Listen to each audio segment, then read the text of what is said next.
का करत हस माँ? ये बड़ी रत्ना थो बेटी। मालूम माँ, सब मन तोरो मोर रिश्ता के अत्ते तारीफ काबर करथे। काबर बताने ती हा खबर के हमार रिश्ता माँ बेटी के तो हरे, पर हमन बहुत ही अच्छा संगवारी हरन माँ। मोर लिए तोर से बढ़ के संगवारी और कोनो नहीं है माँ। मोर लिए ते माँ ही नहीं, मोर संगवारी बन के मोला हर अच्छा बुरा चीज ला समझाया है माँ।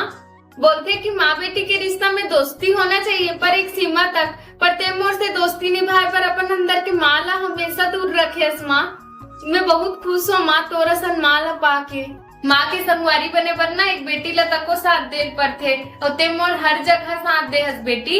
और ते मोला हमेशा ये एहसास दिलाया हस बेटी कि मोर परवरिश बहुत अच्छा है, कि ते कबू गलत काम नहीं कर सकस जेकर से मोर सर झुके।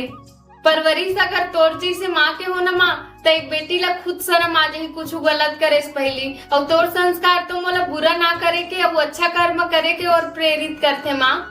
मैं तोर से अब्बड़ माया करथो माँ। और धन्यवाद संगवारी मोर अत्तेक साथ दे बर, हमेशा इसने साथ देते रहे ना माँ। हाँ बेटी, महू तो अब्बड़ माया करथो।